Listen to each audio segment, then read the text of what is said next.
Dari Polewali Mandar S2 juga ada. Kemudian dari Bone. Wow, ini saya pikir dari hanya dari Kota Makassar gitu ya, ternyata dari luar Makassar rata-rata. Oke, rata-rata mau S2. Ya, oh ada yang S3 juga ya, Pendidikan Bahasa Inggris UNM. Wow, ada dari Manggarai, NTT, kemudian ada dari Bulukumba juga, Maluku juga ada ya. Hmm, Jawa Tengah juga ada S3. Oke, baik. Iya, oke, baik. Terima kasih teman-teman sekalian. Jadi rata-rata yang akan mendaftar ke S2 ya, program S2. Nah, apakah teman-teman sekalian sudah sebelum ini sudah mengetahui apa sebenarnya beasiswa pendidikan Indonesia itu? Atau mungkin baru mendengarkan? Bagaimana? Bisa mungkin langsung di on kan mic-nya kalau ada yang mau berbicara langsung. Sudah tahu. Oke, dari Pak Ilham sudah tahu ya. Siapa nih? Iya, ada dari Bu Makfirah. Silakan. Terima kasih atas kesempatannya, Bu. Izin tidak Mm. aktifkan kamera. Ini sambil masak-masak jadi. Oke, santai ya. Iya. Eh, Untuk BPI sendiri sebenarnya ini serba mendadak saya tahunya, Bu. Jadi Hmm, untuk pemahaman lebih jauh terkait BPI saya baru betul-betul membaca dan sekarang masih abu-abu, semua serba baru, Bu. Jadi saya banyak pertanyaan ini saya siapkan, Bu, setelah oke, open pertanyaan. Ya, baik. terima kasih, Bu. Oke, baik. Satu lagi mungkin ya dari ini Bapak ya, Bapak Sulfahmi. Silakan.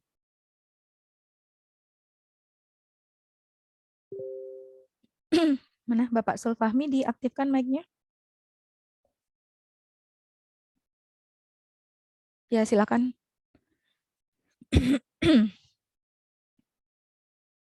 Belum kedengaran suaranya. Ya, sudah aktif itu mic. Iya itu. Silakan Pak. Mungkin ada masalah mikrofon. Mungkin atau mungkin Pak Sul di ini diketik di chat aja, di kolom chat. Oke.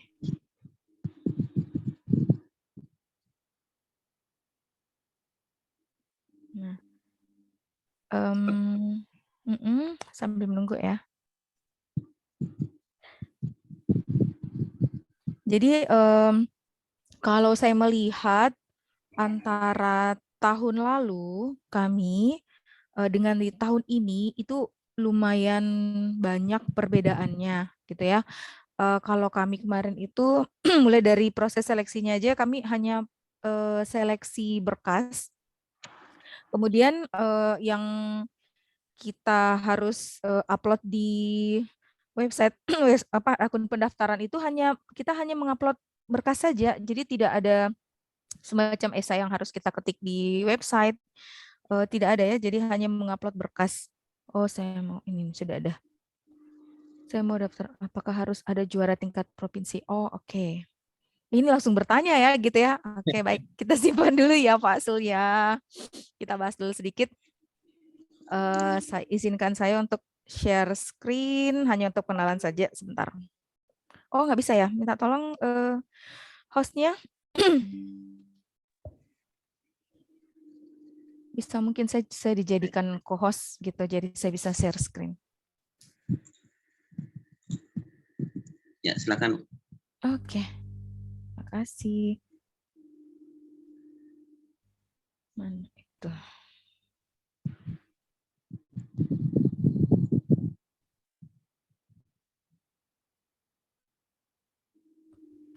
Oke, wah langsung terima kasih ya. Nah ini dia. Jadi ini sudah terlihat? Sudah, Apakah sudah. sudah terlihatnya ya? Kita slideshow aja. Oke, baik. Nah, ini perkenalan saja sekilas. Tuh. Jadi sebenarnya ini untuk teman-teman yang belum tahu ya tadi ya, masih ada yang baru tahu. Jadi apa itu BPI? Jadi sebenarnya BPI itu adalah program beasiswa khusus untuk guru tenaga kependidikan dan dosen yang merupakan bagian dari perluasan LPDP. Nah, jadi untuk mulai tahun lalu itu LPDP diperluas. Diperluasnya di mana? Di BPI. Jadi menjadi BPI. Jadi sebenarnya BPI itu sama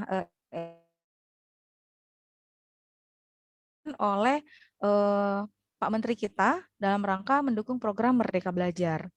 Nah, yang kemudian nanti BPI ini dikelola dan dijalankan oleh Puslapdik. Nah, begitu. Jadi ini perluasan dari LPDP. Gitu. Ini pasti sudah nonton ininya ya, apa videonya nggak usah nanti kelamaan. Nah, ini beberapa program BPI. Jadi programnya itu untuk BPI ada degree dan non degree.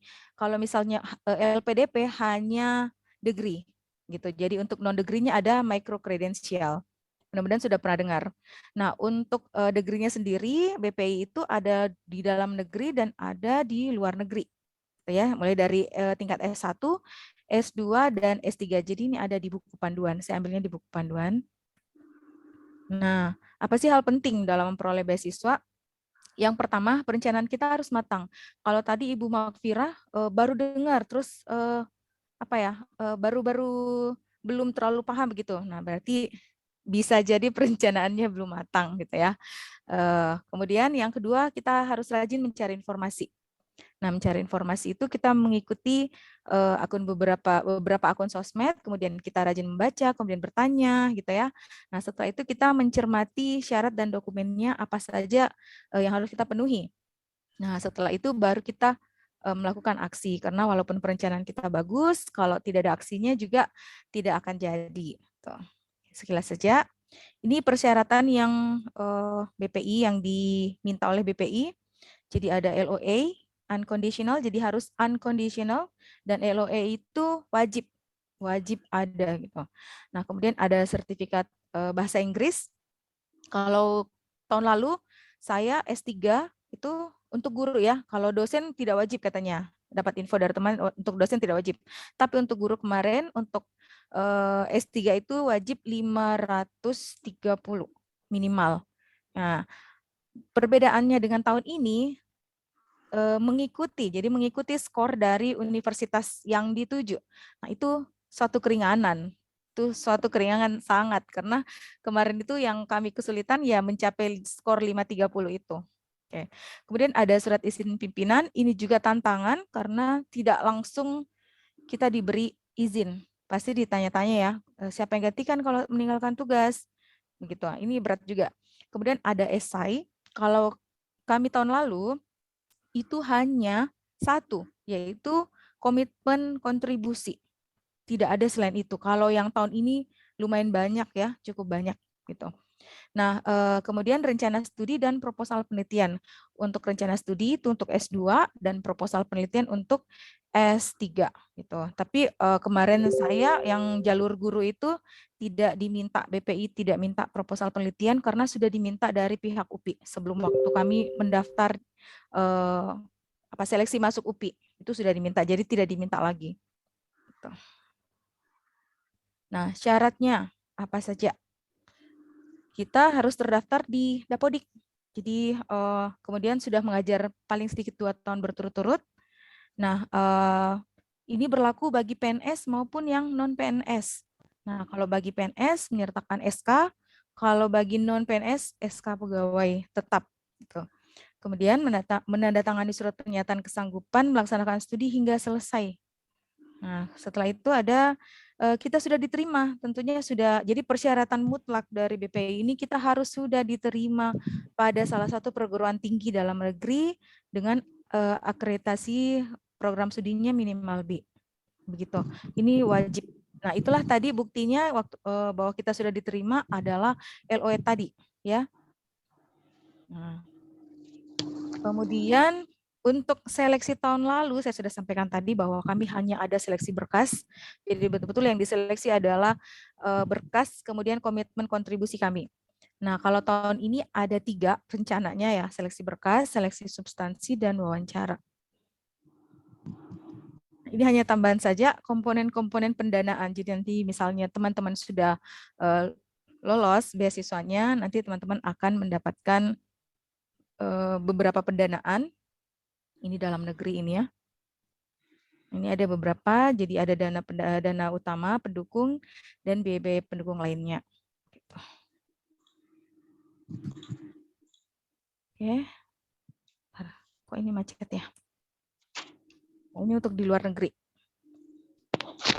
Nah, untuk informasi lengkapnya bisa diakses beasiswa.kemdikbud.go.id. Jadi teman-teman sudah mengakses semua ya. Nah, ini.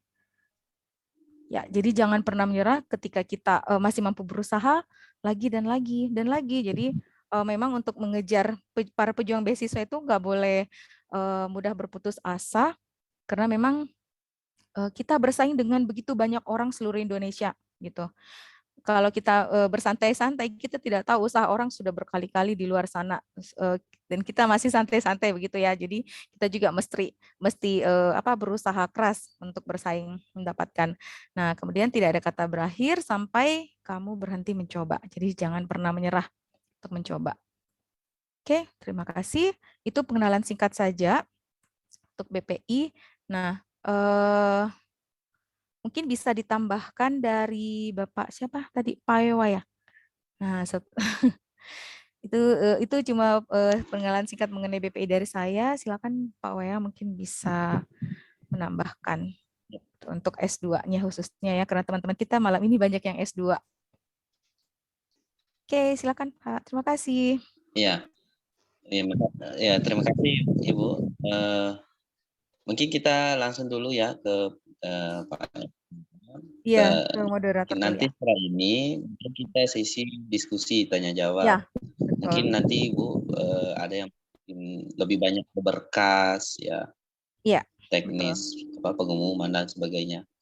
Jadi saya langsung persilakan dulu Pak. Siapa? Pak Ewa. Pak, siapa tadi? Pak Ewa Panenungi. Oke. Buka terus. Ya, baiklah. Dari penjelasannya Bu Satwika ini kok rasa-rasanya malah keinget waktu persiapan studi ya. Udah dibahas komponen beasiswanya. Ya, tambahan ya. Iya. Kalau saya ya mungkin lebih ke sharing pengalaman ya. Ya. Karena dari awal udah padat banget, udah bagus persiapannya lah. Saya tadi pagi tuh baru dihubungi sama moderatornya bilang Pak apa boleh tapi apa bisa jadi pembicara ya, oke, monggo. Nah, singkat saya perkenalkan, nama saya Pak Ewa Panenungi. Saya award di BPI GTK S2 untuk jurusan pendidikan biologi di UNM angkatan 2021. Saya pun demikian seorang award di BPI angkatan pertama sama dengan Ibu. Terus pengalaman sebelum menjadi award di BPI, saya juga seorang PNS dengan masa kerja 2 tahun. Nah, sesuai dengan, dan saya pun memenuhi persyaratan untuk bisa mendaftar BPI dikarenakan untuk BPI PNS itu guru PNS minimal masa kerja 2 tahun yang dibuktikan dengan SKCPNS maupun SK fungsional. Nah, di persyaratan ini yang saya perhatikan pada award di tahun untuk penerimaan beasiswa pendidikan Indonesia tahun 2022 terdapat banyak sekali perbedaan yang menurut saya mempermudah teman-teman calon awardee. Seperti bisa kita lihat pada buku panduan ini. Nah, apa sudah kelihatan di sini? Apa sudah kelihatan? Ya, sudah. Nah, untuk S2 GTK, karena saya sendiri GTK, S2, di sini kita lihat pada tabel angka ada 45 ASN. dan umur 35 di luar ASN. Nah, di sini kenapa kalau pada saat saya dulu yang mendaftar itu maksimal usia 35 untuk S2 pendidik S2 GTK, kalau untuk S3 GTK 45. Kenapa? Karena untuk aturan BPI tahun ini untuk masalah umur itu sudah disesuaikan atau lebih tepatnya menyesuaikan dengan persyaratan tugas belajar, yaitu maksimal 5 tahun sebelum pensiun. Jadi guru-guru yang di atas 35-an sekarang sudah terbuka peluangnya untuk mendaftar untuk lanjut studi dengan menggunakan beasiswa pendidikan Indonesia. Dan yang paling mencolok yakni batasan persyaratan TOEFL itu tidak lagi dipatok dengan kriteria tertentu. Nah, kami yang pada saat S2 GTK mendaftar itu diwajibkan tuh seperti yang Ibu Tri sampaikan tadi, kalau yang selain GTK itu TOEFL tidak menjadi persyaratan pada tahun 2021, namun pada tahun 2022 itu kalau pada GTK itu tahun 2021 menjadi persyaratan, baik itu S1, S2 maupun S3 GTK. Namun sekarang persyaratan TOEFL-nya itu tidak menjadi mungkin saja dilampirkan, namun untuk kriteria skornya itu sesuai dengan persyaratan program tinggi tujuan.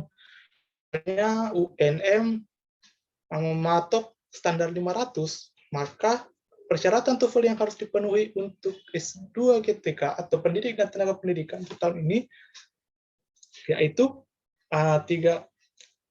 minimal 500. Nah, seperti itu. Dan tidak wajib dilampirkan pada saat pendaftaran. Nah, pada saat pendaftaran saya kemarin, kami diwajibkan untuk mengupload berkas TOEFL yang berstandar internasional atau minimal skala ITP. Yang mau di atasnya bisa, mau TOEFL yang IBT juga bisa, yang IBT internet based test juga bisa, IELTS lebih bisa lagi karena udah diterima oleh sebagian besar negara gitu.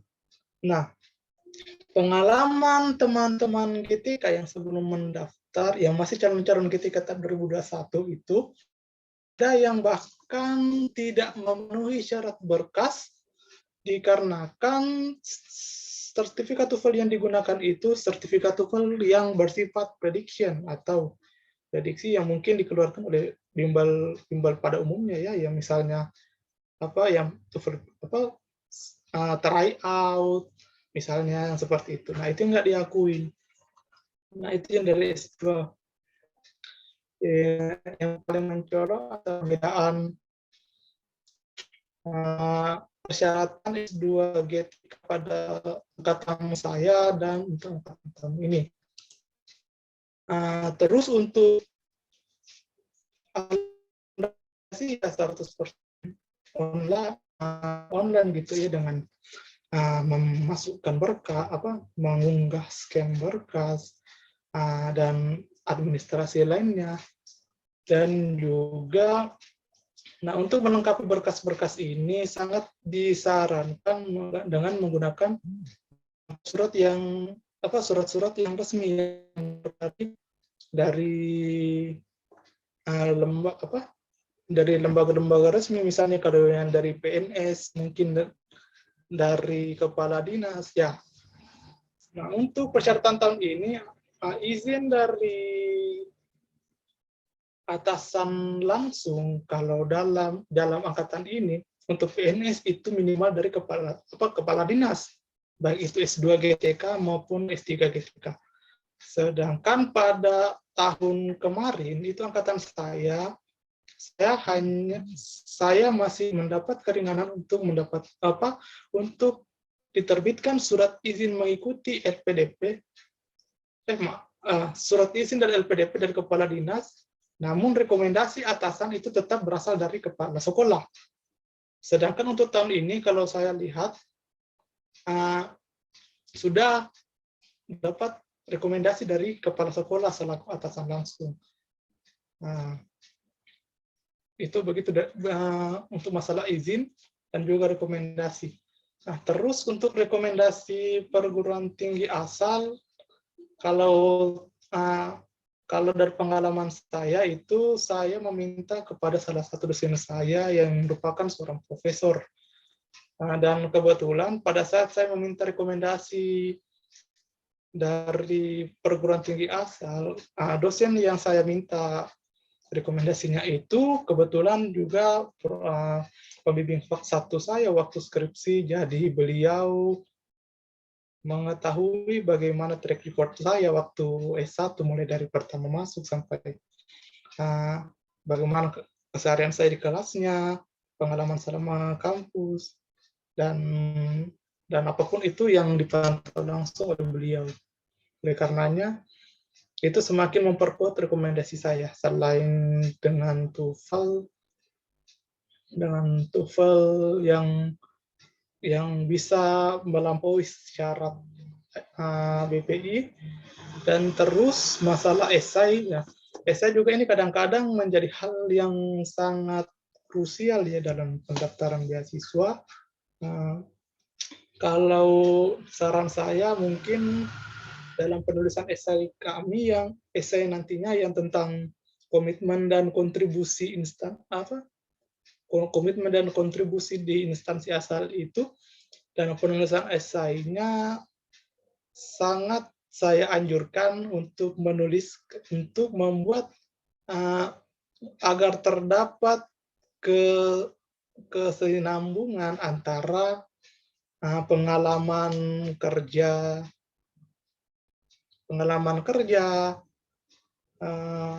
apa yang sudah Anda berikan sebelum mendaftar BPI, selama Anda bekerja itu apa kontribusi Anda, dan kaitkan juga dengan kenapa alasan Anda mengambil jurusan itu, dan jurusan yang Anda ingin daftar, dan apa outcome-nya pada saat Anda selesai berkuliah di jurusan BPI. Kalau esai saya secara garis besar, saya kan guru biologi. Yang saya sudah terapkan itu, saya mulai dari mengajar siswa, membimbing olimpiade dan seterusnya, sehingga ada siswa saya yang menjadi wakil kabupaten untuk seleksi USN biologi. Nah, terus saya tulis di situ, saya ingin meningkatkan keterampilan saya dalam mengajar, mau melatih skill keterampilan berpikir kritis saya, karena kan sekarang eranya sudah pembelajaran yang problem solving, critical thinking, dan seterusnya ya. Nah, dan output saya dan apa yang ingin saya berikan setelah kuliah S2 di pendidikan biologi UNM dengan beasiswa PPI, ya saya ingin meningkatkan kemampuan berpikir siswa saya, berpikir kritis siswa saya, kemampuan pemecahkan masalah siswa saya, seperti itu. Itulah yang akan saya berikan. Nah, itulah yang saya tuliskan di esai saya, yang sehingga bisa mencapai 1.600 kata. Padahal kan syaratnya itu kalau esai kami itu minimal 1.500 hingga 2.000 kata, udah termasuk spasi. Nah, itu dari saya. Saya bisa menulis sampai 1.600 esai hanya dari pengalaman saya, apa yang ingin saya peroleh, apa yang ingin saya tingkatkan dari diri saya, dan apa yang ingin saya berikan setelah saya studi sebagai hasil dari peningkatan kualitas saya selama S2. Itu saya tuliskan di esai saya, dan yang akhirnya mengantarkan saya, dan mungkin juga begitu kalau Ibu Satrika tadi, mungkin gaya konten esai komitmennya mungkin seperti itu ya, sehingga mengantarkan saya dan juga Ibu Satrika ini untuk jadi award BPI 2021. Nah,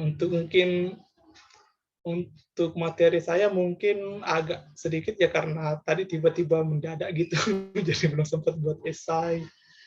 Ya, mungkin bisa kita lebih perpanjang gitu ya diskusinya tentang pada sisi tanya jawab nantinya. Demikian dari saya. Assalamualaikum warahmatullahi wabarakatuh. Selamat malam. Saya serahkan kembali ke moderator. Ya, terima kasih Pak atas pemaparan yang diberikan.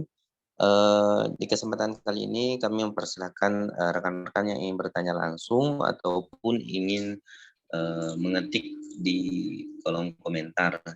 Silahkan saya persilahkan dulu. Siapa yang ingin langsung saja open mic yang ingin bertanya. Satu ya.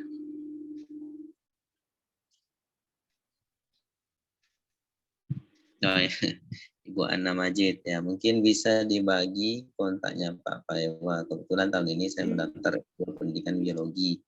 Barangkali bisa sharing dengan Bapak. Ada apa ini? Yang tadi, Silakan, pertanyaan nanti dari Pak Sul. Betul ya. Iya, tadi kan pertama ya dari Pak Sul. Apakah harus ada juara tingkat provinsi? Tidak, untuk BPI tidak. Tidak harus. Kalau biasanya yang harus ada juara-juara itu biasanya beasiswa unggulan, Pak. Kalau misalnya untuk BPI tidak wajib ada. Tapi kalau ada juga nanti dituliskan di ininya, di esainya gitu, bahwa Bapak pernah meraih juara apa gitu ya. Tapi untuk berpemberkasannya tidak wajib, tidak ada. Oke. Silakan, mungkin ada yang raise hand, Ibu Mafira. Silakan. Iya. Ya, langsung ya Pak, mohon izin. Ya. Seperti tadi di awal saya bilang ada banyak catatan yang mau saya tanyakan. Mudah-mudahan tidak merebut semua pertanyaan teman-teman, tapi mewakili. Oke, pertanyaan pertama nih Bu. Saya sudah membaca di buklet dan mencari beberapa sumber di YouTube. Kebetulan kemampuan literasi membaca saya sangat kurang karena saya gaya belajarnya auditori. Makanya saya senang sekali bergabung di room Zoom ini. Yang pertama sekali sebelum melanjutkan pertanyaan berikutnya, saya adalah pegawai honorer tapi memiliki NUPTK, jadi pegawai honorer di sekolah negeri. Nah, apakah saya bisa melanjutkan pendaftaran ini, Bu? Untuk informasi ini saya belum dapat penjelasan detailnya seperti itu. Kemudian untuk saya pegawai honorer tapi punya NUPTK. Kemudian yang kedua untuk surat-surat baik yang ditujukan surat rekomendasi atau surat izin atasan, apakah perlu menggunakan kop surat atau cukup seperti contoh dari bukletnya.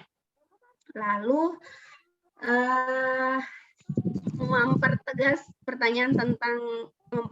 tentang TOEFL untuk perguruan tinggi sudah tidak mempermasalahkan TOEFL-nya. Jadi apakah kami bisa mengambil TOEFL prediksi saja sebagai lampiran untuk mengunggah dokumen bahasa asing yang diminta? Apalagi ya?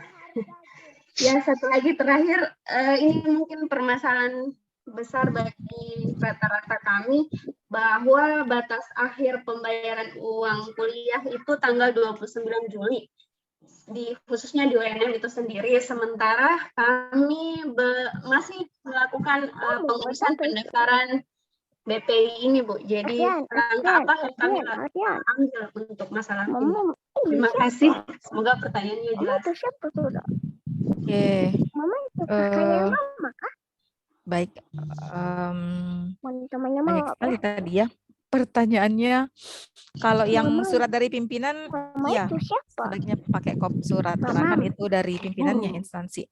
Kalau misalnya untuk rekomendasi bisa saja dari dosen yang terkait itu pribadi boleh tidak kop surat, tapi sebaiknya sih kalau meminta rekomendasi dari akademik ya bagusnya minimal dari dekannya gitu. Nah, apa tadi lagi pertanyaannya itu ya? Saking banyaknya itu saya lupa. Masalah ini Bu, pegawai honorer tapi punya NUPTK. Iya, boleh. Jadi diperbolehkan.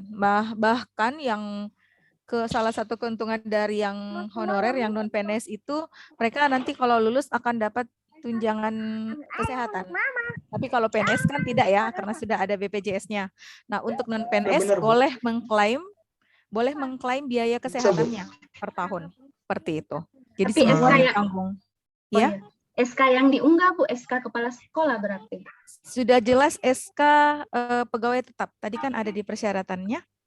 Tunggu sebentar, kita buka dulu ya persyaratannya satu-satu. Coba kita lihat. Bentar, mana ya itu? Nah, ini dia. Apa sudah terlihat? Tunggu sebentar. Bentar.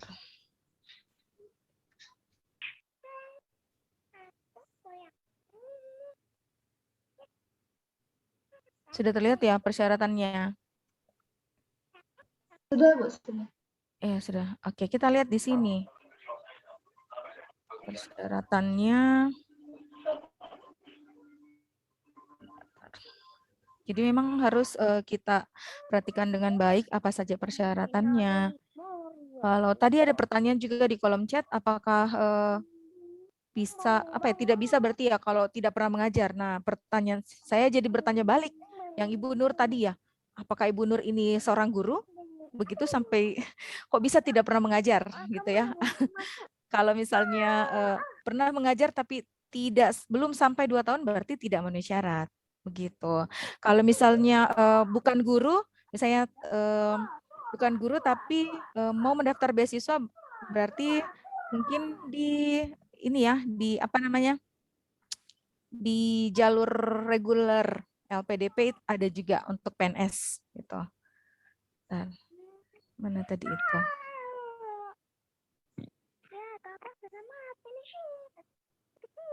Satu-satu aja deh kita lihat.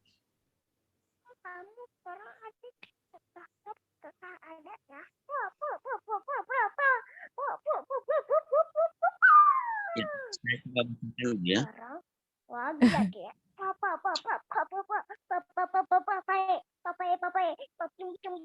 Dari Ibu Andi Diana Aulia ya. Bismillah, saya belum mendaftar BPI tahun ini. Akan tetapi bagaimana peluang kelulusan untuk guru dan mengajar di sekolah swasta? Mungkin Pak Bayu. Ya. Iya, Mungkin putus-putus saya suaranya. bisa nambahin. Mungkin saya bisa nambahin sedikit ya dari jawabannya Ibu Sartika. Silakan Pak, silakan. Ya baiklah. Silakan, Pak. Untuk masalah PNS ini, untuk BPI itu nggak ada tuh dibilang yang PNS lebih berpeluang lulus ketimbang yang non PNS, enggak. Karena persyaratannya sebagai TK itu kan nah, ini dimiliki baik PNS maupun non PNS, yang penting terdaftar di Dapodi. Nah, seperti yang sudah Ibu Satrika sampaikan sebelumnya itu, yang mesti terdaftar di Dapodi dan memiliki masa kerja minimal 2 tahun.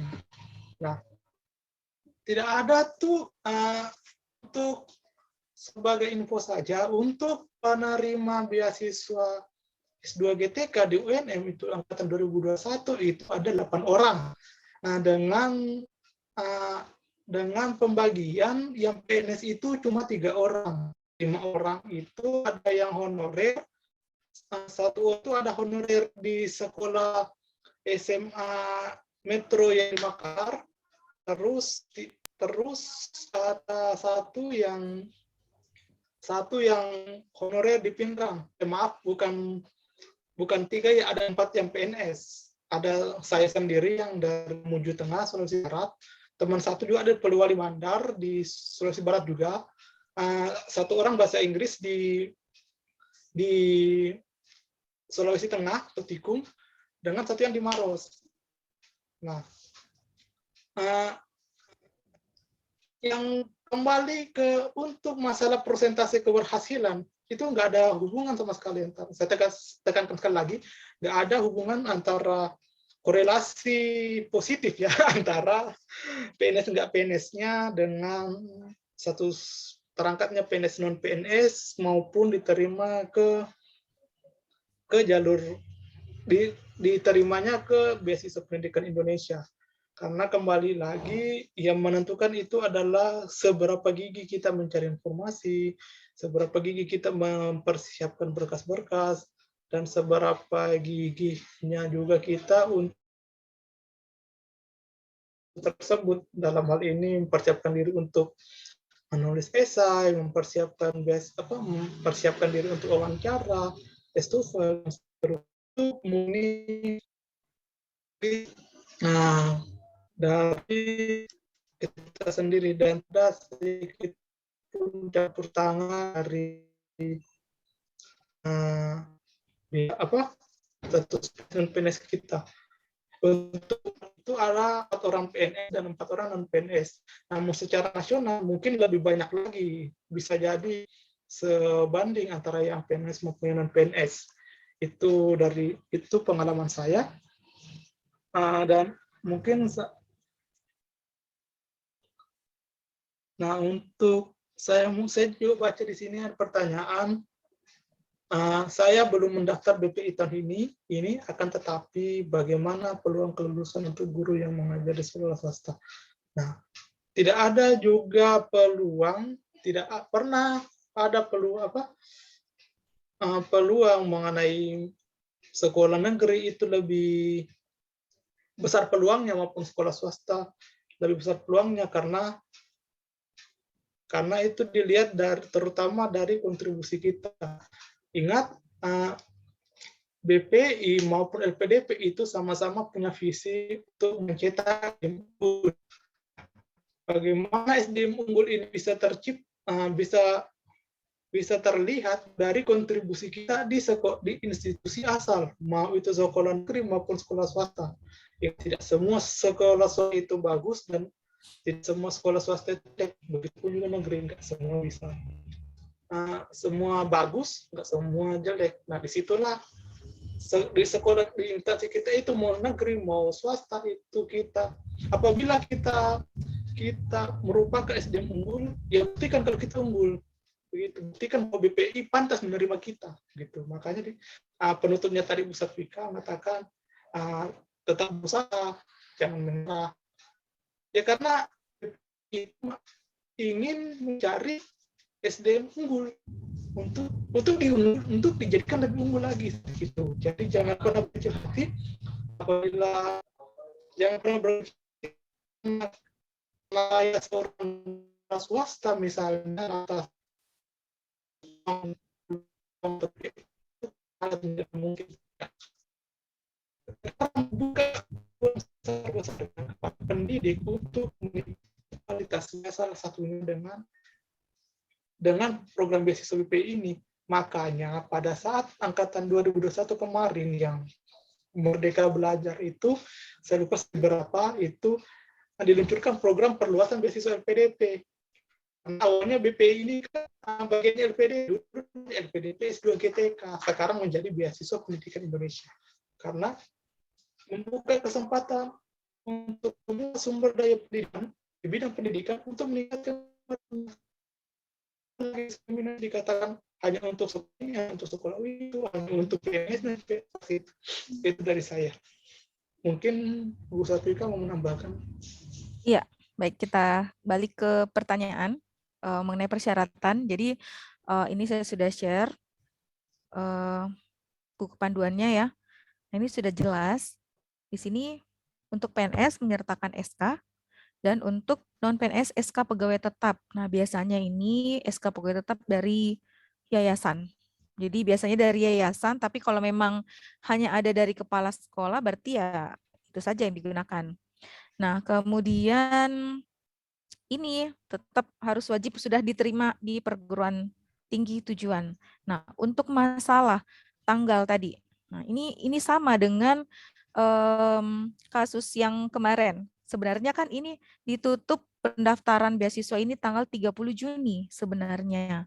Tapi setelah dilihat rata-rata universitas itu belum selesai seleksinya. Nah, jadi mungkin dilihatlah dari ada kebijakan dari BPI untuk memundurkan. Karena kan otomatis kan belum ada yang mendaftar ya karena belum ada pengumuman dari universitas bahwa lulus apa tidak nih. Nah, berarti dimundurkan sampailah 31 Juli dimundurkan. Nah, terbentur lagi masalah pembayaran gitu. Kalau pengalaman kami kemarin, jadi apa ya? Istilahnya ya nekat saja membayarnya. Jadi beberapa dari kami itu ya bayar sendiri. Jadi bayar sendiri dulu, tapi nanti akan diganti semuanya. Kalau lulus, seperti itu ya. Jadi nanti ada penggantian. Nah, kalau masalah kebijakan dari kampus itu ada. Kalau dulu di UPI sendiri, saya tidak tahu kalau di universitas lain. Kalau untuk di UPI sendiri, hari itu kan terakhir pembayaran ya, hari terakhir pembayaran UKT, begitu. Nah, itu dia memundurkan. Jadi dia dari kampus UPI itu memundurkan batas akhir pembayarannya. Jadi menunggu pengumuman dari beasiswa ini. Jadi dimundurkan. Itu untuk BPI. Nah, coba teman-teman tanyakan untuk di UNM, adakah kebijakan seperti itu? Disampaikan saja bahwa apa ya, beasiswa ini kami mau mendaftar beasiswa seperti itu kan. Diberitahu aja masalahnya apa. Nah, mana tahu dia dari pihak kampus ada kebijakan juga gitu. Jadi ini masing-masing dari kampus sebenarnya. Tergantung kebijakan di kampusnya. Tapi kami di UPI kemarin ada. Jadi dimundurkan gitu. Jadi teman-teman kemarin itu yang sempat bayar sendiri hanya biaya pendaftaran. Hanya biaya pendaftaran dan itu pun sudah diganti semua. Jadi ada penggantian dana dari BPI gitu. Nah, kita lanjut dulu untuk persyaratan lainnya. Jadi sekalian ya kita bahas persyaratannya. Yang untuk S3. S3 guru. Bentar.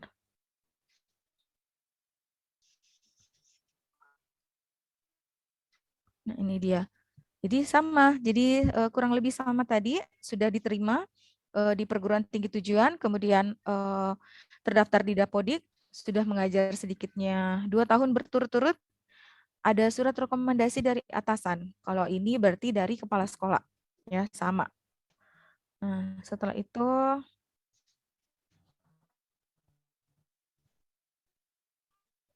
persyaratan lain. Apa mau dibahas semua nih? Nah, persyaratan dokumennya ya. Jadi kita bahas aja semua dulu ya. Persyaratan dokumennya ini lumayan banyak ya. Jadi bentar.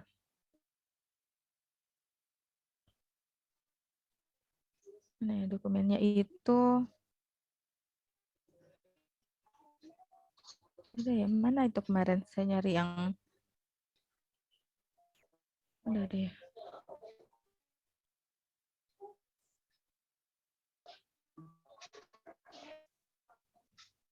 Bentar.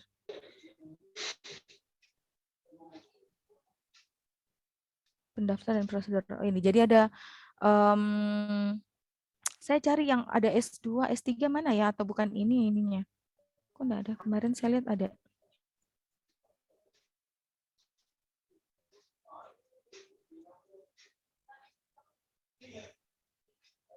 Mana ya?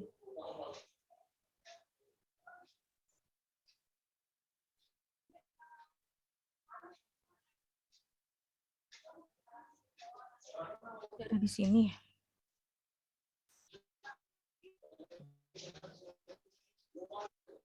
Oke, nanti aja. Kalau begitu, nanti kita minta salah satu dari teman-teman untuk kalau bersedia gitu. Jadi bisa kita lihat sama-sama apa sih sebenarnya yang diisi di dalam.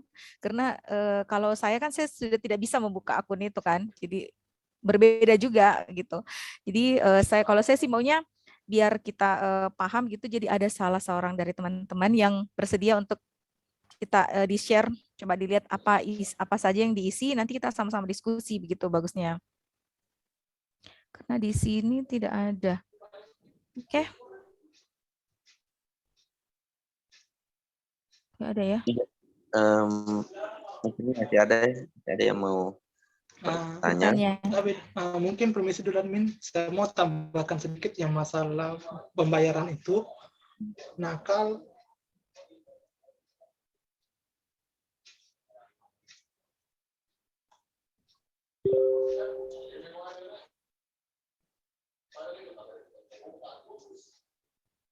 Apa sudah saya bisa bicara, Min?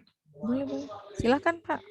Ya, silakan, Pak. Nah, begini, ya, karena saya nggak dengar, takutnya jaringan saya yang jelek. Nah, begini, untuk masalah pembayaran di UNM, nah, saya sendiri pun sebenarnya lulus pada tahap yang otomatis itu membayar dulu, karena pembayaran saya itu